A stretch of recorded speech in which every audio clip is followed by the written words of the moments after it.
This year during Prime Day, I bought 16 budget soundbars under $100 to figure out which one is best. And this video has all of my favorite themes. A clear winner, cheap products outperforming name brands, and gut feelings backed up by cold hard measurements.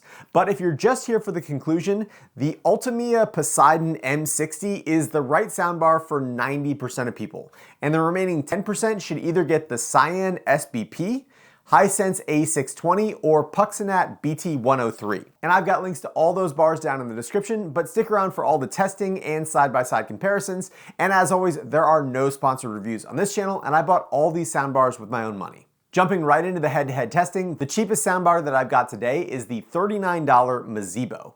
The Mzeibo has inputs for HDMI ARC, optical, and aux, and it also supports Bluetooth. The Mzeibo is about 17 inches long and it has two small speaker drivers on either side of a center port. For each soundbar, I ran a frequency response sweep, which shows how well the speakers can reproduce different types of sounds. And you can see that the Mzeibo doesn't start producing any bass sounds until about 80 Hz, so we can expect it to be missing a lot of low end for things like gunshots and explosions.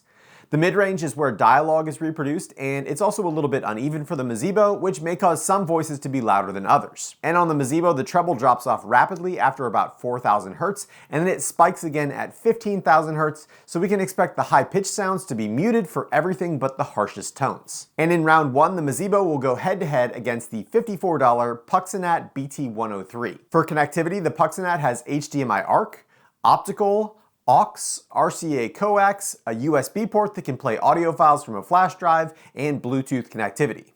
The Puxinat is quite a bit bigger at just under 33 inches, and it's got a detachable design that lets you set up the soundbar as two tower speakers, which could help widen the front soundstage. And each side of the Puxinat has two 2-inch drivers and a bass port. The Puxinat's frequency response curve also shows that it's going to struggle in low end, though once it gets started around 75 Hz, it has a fairly even curve with only one major peak around 200 Hz. So it should be able to provide consistent sound throughout all the vocal ranges and into the highest frequencies. For the head-to-head testing, I normalized the volume of each bar using a 500 Hz signal at 80 decibels, and then I used my Tascam Portacapture X8 to record the opening scene from Ready Player One. I then picked 3 small clips that illustrate the soundbar's ability to recreate bass, mid-range, and treble, and I'm going to play each clip back to back, overlay my commentary, and choose a winner for each section.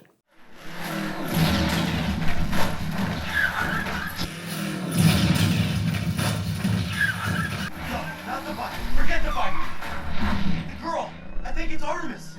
No, not the bike. Forget the bike. The girl. I think it's Artemis.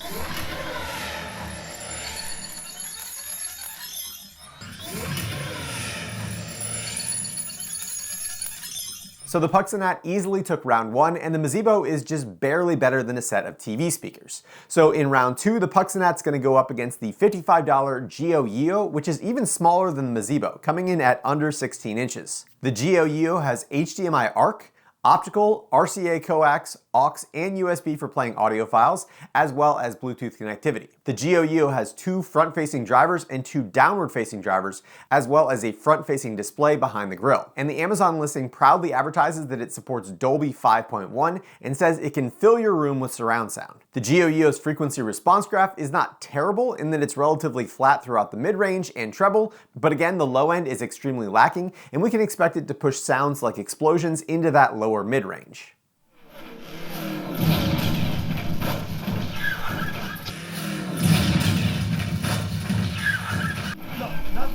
Forget the bike. The girl. I think it's Artemis. No, not the bike. Forget the bike. The girl. I think it's Artemis.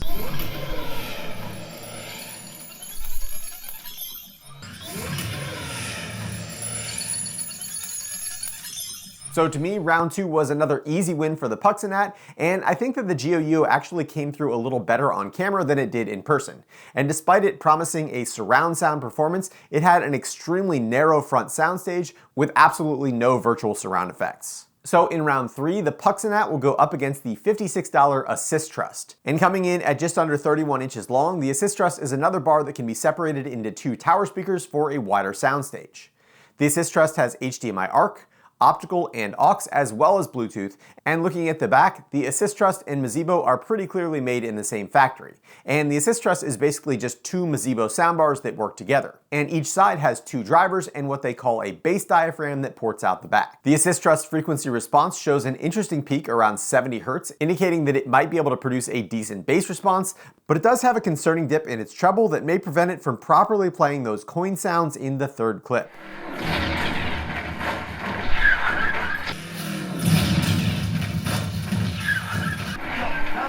Forget the bike! The girl! I think it's Artemis! No, not the bike! Forget the bike! The girl! I think it's Artemis!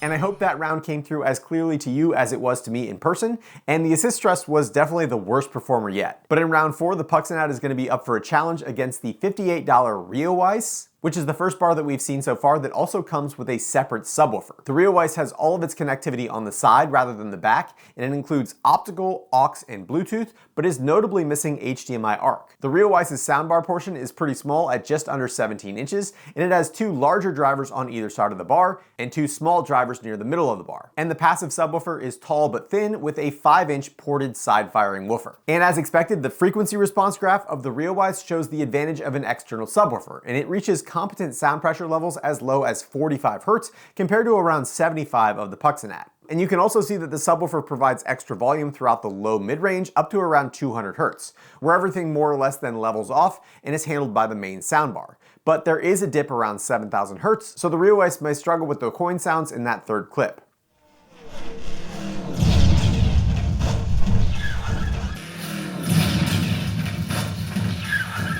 No, not the bike. Forget the bike. The girl. I think it's Artemis. No, not the bike. Forget the bike. The girl. I think it's Artemis.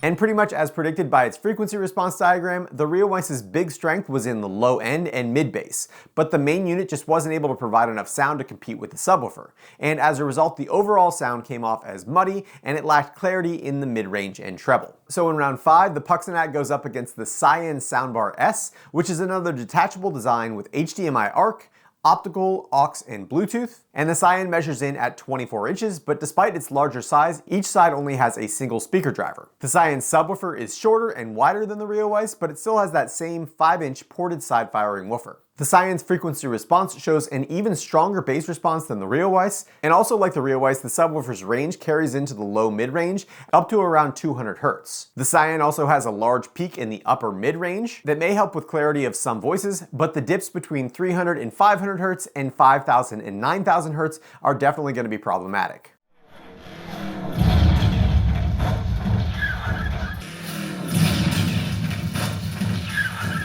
No, not the bike. Forget the bike. The girl. I think it's Artemis. No, not the bike. Forget the bike. The girl. I think it's Artemis.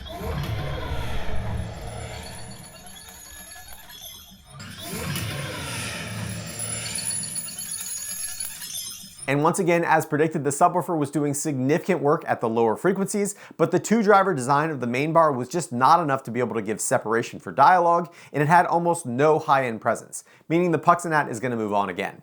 And in round 6, the Puxinat is going to face off against the $61 Yenjuty, which is another detachable design with HDMI ARC, optical, and aux inputs, but no subwoofer on this one. The Yenjuty is the largest bar yet, coming in at 30 inches, and it says it has 2 tweeters, 2 full-range woofers, and 2 bass diaphragms. Looking at the frequency response graph, the Yenjuty lacks the low-end presence of the bars that include subwoofers, and it has some concerning dips between 300 and 500 Hz and 5,000 and 9,000 Hz, but then it has a huge spike around 10,000 Hz, so the coins in the third clip are probably going to be very harsh.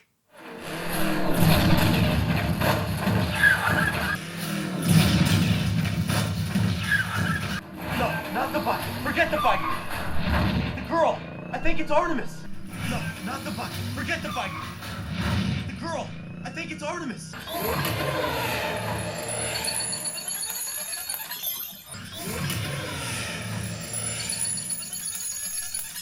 So that round was closer than most, but I think that the dip in the treble and then the subsequent spike made the Yenjuty overly harsh and shrill. And while the Puxinat comes across as bright and maybe a little bit harsh, the Yenjuty was actually uncomfortable to listen to, so the Puxinat moves on again. So in round 7, the Puxinat will go up against another bar from SaiYin, and this one is their slightly more premium $69 Soundbar SBP, which, like the Soundbar S, is detachable with HDMI ARC, optical, aux, and Bluetooth, but unlike the 2-driver design of the Soundbar S, the SBP has 2 full-range woofers and 2 tweeters mounted near the edges of the bar, and the SBP has an almost identical subwoofer to the Soundbar S, again with that passive, single 5-inch ported side-firing woofer. And the frequency response of the SBP shows competent bass response as low as 40 Hz, followed by a pretty booming performance in between 60 and 200 Hz. But most importantly, the rest of the curve for the SBP is relatively flat, suggesting that it's going to do a great job reproducing all types of sound.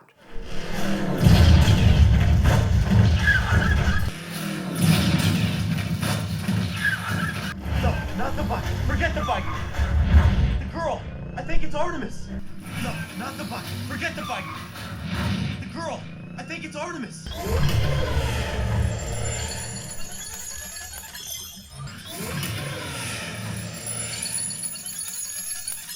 Wow, that is definitely not the kind of sound I was expecting for less than $70, and compared to all the previous rounds, the SaiYin SBP had extremely good bass response and strong mid-range with good separation of vocals and background sounds. So while I'll miss that bright, sparkly treble on the Puxinat, the SaiYin SBP easily won this round. But Puxinat as a brand isn't out of it yet, and I've also got their $72 BT100 model, which is a detachable unit with a separate subwoofer.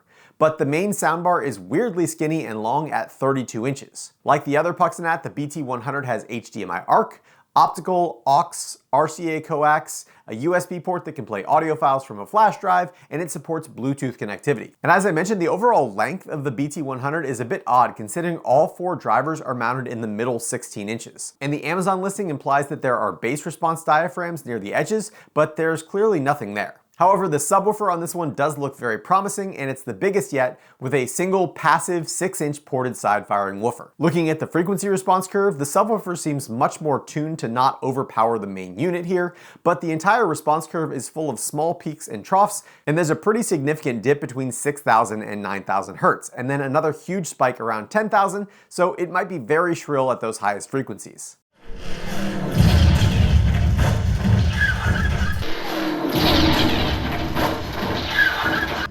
Not the bike. Forget the bike. The girl. I think it's Artemis. No, not the bike. Forget the bike. The girl. I think it's Artemis.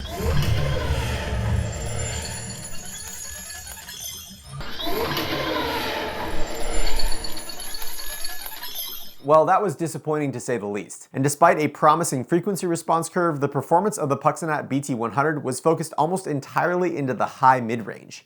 And the spike in treble was very noticeable in every clip. So that means that round 9 will be the SaiYin SBP up against the $79 Roku Streambar SE, which is a completely different concept than the rest of these soundbars. Because the Streambar SE comes with a Roku media player built in, and in addition to that, it can accept HDMI ARC and optical inputs. The Streambar is by far the smallest yet, coming in at just 9.5 inches, but it does feel extremely dense and well made with 2 1.5-inch drivers. And the frequency response diagram of the Roku Streambar is extremely impressive given its tiny size, and it shows bass response starting around 75 Hz with a strong mid-range, but a drop off around 6,500 Hz that could cause some problems with treble.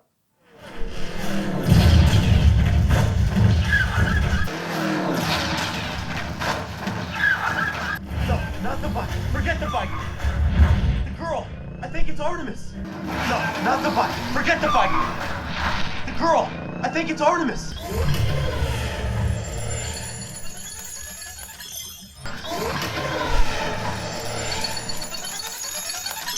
So if we're being honest, the Streambar didn't really stand a chance here, but given its size and the fact that it has a Roku streaming stick built in, I can definitely see a use case for the Streambar SE if you need something small and portable with good enough sound. So round 10 will put the SaiYin SBP up against the $98 Vizio SV200M, which is a single non-detachable bar without a subwoofer and only an HDMI eARC port, USB and Bluetooth connectivity, and interestingly, the Vizio doesn't come with a remote. Also odd is that despite it being 30 inches long and pretty heavy, the Vizio soundbar only has 2 speaker drivers mounted at either end of the bar. And looking at the frequency response curve, this soundbar is kind of a mess, with bass response starting around 75 Hz, then a huge peak in the low mid-range, and 4 major spikes in the treble, with significant troughs in between.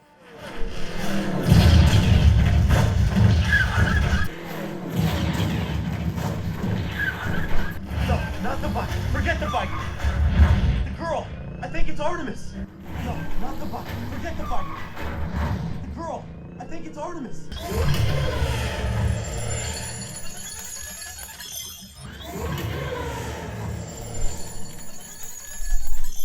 And that was just as much of a mess as I was expecting. With almost no vocal presence and flat, uninteresting treble, the Vizio SV200M is definitely not worth $98. So next, in round 11 for $99, we've got the Amazon FireTV soundbar. And I have to admit, when I bought it, I thought it included a FireTV streaming device like the Roku Streambar, but it doesn't. This is just a $99 one-piece soundbar with HDMI eARC, optical, USB, and Bluetooth, and like the Vizio, the FireTV soundbar only has 2 speaker drivers mounted near the edges of the bar. And also like the Vizio, the FireTV soundbar's frequency response curve is rough. And again, it's got a big spike in the lower mid-range, a dip in the vocal range, and treble response that falls off rapidly after 4,000 Hz, but then spikes hard at 15,000 Hz.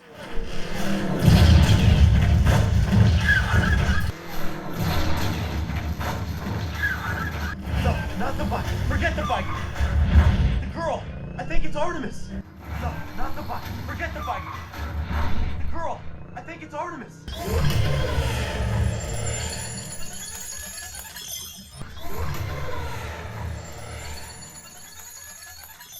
So I think the best way to describe the sound from the FireTV soundbar is unoffensive. It's not good, but if you were comparing it to the sound quality of a TV, it's probably just good enough that you wouldn't return it. But it is definitely not $99 good. So next, also for $99, we've got the Ultimea Poseidon M60, which comes in 2 pieces, but from what I can tell, it's only meant to be used as a single soundbar, and it doesn't come with stands or connectors to use them as tower speakers. The Ultimea has HDMI eARC, optical, USB, and Bluetooth, and unlike the last 2 bars, the Ultimea makes good use of its 32-inch length with 4 separate drivers near the edges of the bar, and then a 5th dedicated center channel driver. The Ultimea also has a unique looking subwoofer that's short but long with a 5-inch ported down-firing woofer. The Ultimea's frequency response curve is pretty impressive for the price, with bass response as low as 35 Hz, and more importantly, an even response throughout the entire mid-range and treble until it gets to 7,000 Hz, where there's a dip until 9,000 Hz before it then recovers.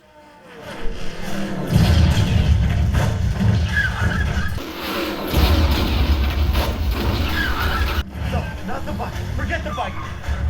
The girl, I think it's Artemis. No, not the bike. Forget the bike. The girl, I think it's Artemis.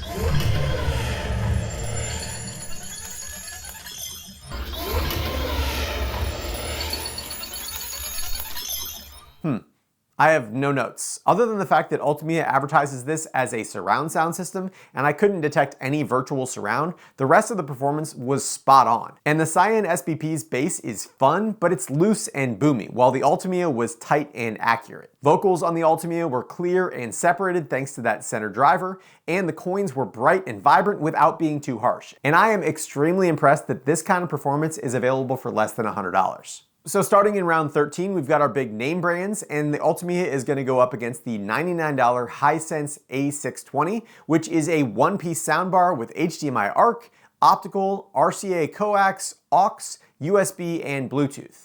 The Hisense bar is just under 32 inches wide, and it's got a single driver on either side of the bar, as well as a center 5-inch wide driver that acts as an integrated subwoofer. And you can see that the frequency response graph for the Hisense shows that that center driver is effective at creating bass down to around 65 Hz, which is a little bit better than the all-in-one bars, but quite a bit worse than the ones with dedicated subwoofers. There's also a concerning dip around the middle of the mid-range, around 250 Hz, and 3 pretty significant peaks in treble.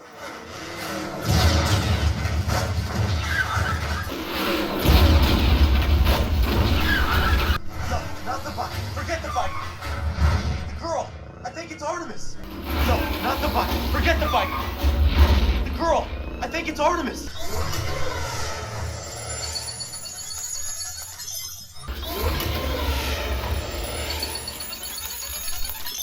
And that was a pretty good performance, and the Hisense was definitely the best all-in-one soundbar so far, but it didn't stand a chance against the Ultimea. However, I will say that the Hisense did have the most convincing virtual surround effect, which I'm not sure how it pulled off, since it just has two forward-facing drivers, but it was definitely noticeable.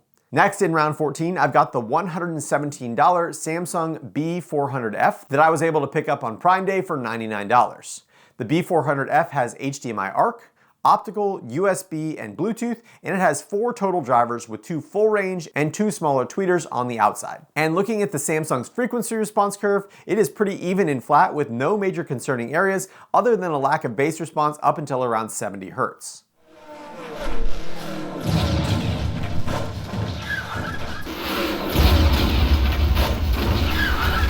No, not the bike. Forget the bike. The girl. I think it's Artemis. No, not the bike. Forget the bike. The girl. I think it's Artemis.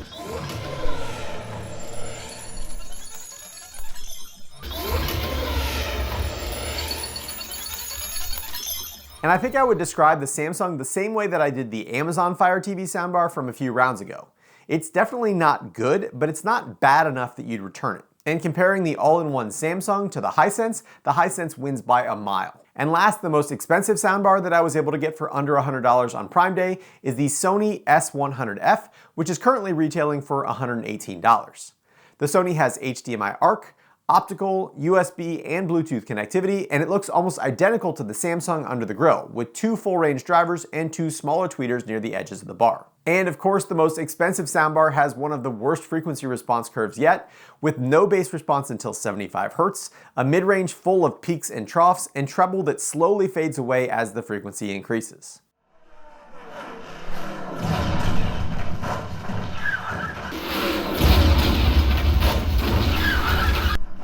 Not the bike. Forget the bike. The girl. I think it's Artemis. No, not the bike. Forget the bike. The girl. I think it's Artemis.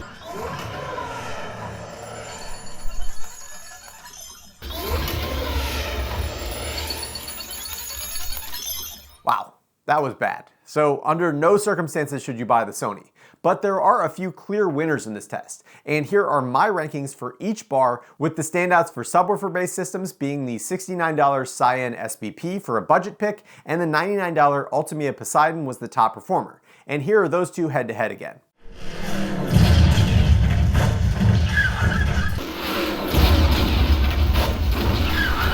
No, not the bike. Forget the bike. The girl. I think it's Artemis. No, not the bike. Forget the bike. The girl. I think it's Artemis.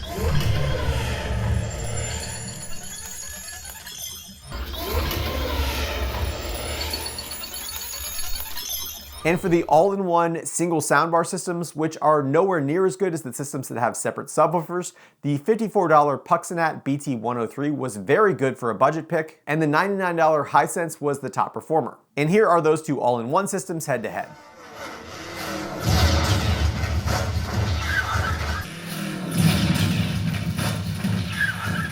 No, not the bike. Forget the bike. The girl. I think it's Artemis. No, not the bike. Forget the bike. The girl. I think it's Artemis.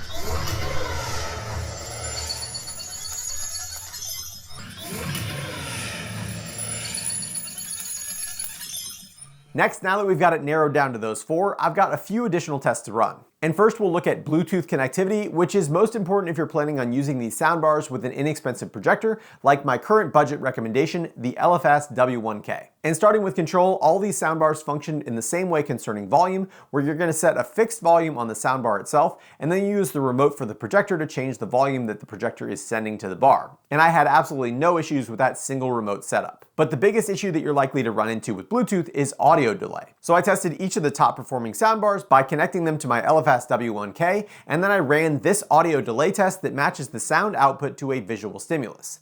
And the worst performer was the SaiYin SBP, which had approximately 6 frames of audio lag, which corresponds to about 250 milliseconds at 24 frames per second. Both the Hisense and the Puxinat each had 5 frames of audio delay, which is around 208 milliseconds, and the Ultimea started out with 0 delay, which is basically unheard of for Bluetooth, but by the end of the test it had 4 frames of delay, which comes out to around 167 milliseconds, so since the generally accepted limit for audio lag is around 120 milliseconds, they are all likely to be at least a little bit noticeable, but the Ultimea was by far the best. Next, I watched some Netflix content using Bluetooth audio to listen for any glitching and resync issues, and the SaiYin was the only one that had any problems, performing a resync approximately once a minute, which results in a brief audio glitch.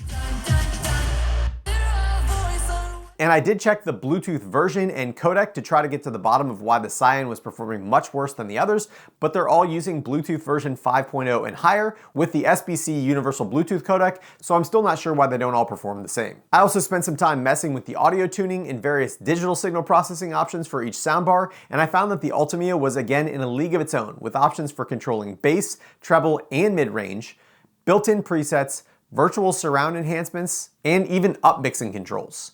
And I also really appreciate the ability to independently control both the volume of the system tones and the brightness of the front-facing display. The Hisense also has bass, treble, and dimmer functionality, as well as EQ presets and virtual surround on and off, but the controls aren't as granular as the ones on the Ultimea. The Puxinat has treble and bass control, a few EQ presets, and a button that says 3D that makes the speakers sound terrible, and the SaiYin is limited to just 3 EQ presets and level control for the subwoofer. And for the last test, I listened to some music to get a feel for how each bar performed, and my biggest takeaway is that there is no replacement for a subwoofer, since without that you can't get into bass frequencies that you can both hear and feel. And between the SaiYin and the Ultimea, the SaiYin is tuned more like Beats by Dre, and the sound is really punchy and exciting, which is good for things like rap and pop music, but the Ultimea's bass is much tighter and more controlled, which made it sound better for rock, country, and jazz. So which soundbar should you buy?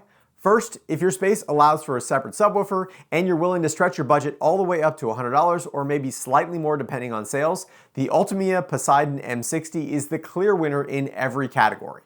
It has tight, clean bass, an even and flat frequency response curve, tons of tuning options, good connectivity, and the lowest Bluetooth latency, and I would say that it is the right pick for 90% of people watching this video. However, if you like punchier bass that you can feel a little bit more, or you're looking to spend less money, the SaiYin SBP is also really good, though I would probably avoid it if you plan on using Bluetooth as your primary connection method, since it does seem to have some sync issues. If you're going to mount your soundbar under your TV and you don't have room for a subwoofer, the Hisense A620 was the clear winner with decent bass response, bright high-end, and decent virtual surround, but it's not anywhere near the overall sound quality of the Ultimea for the same price.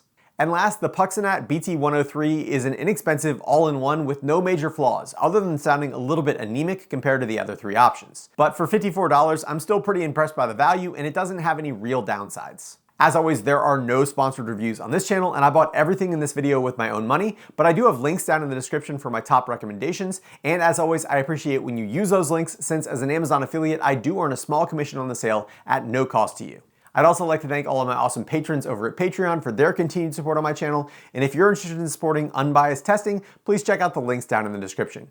If you enjoyed this video, please consider subscribing, and as always, thanks for watching The Hookup.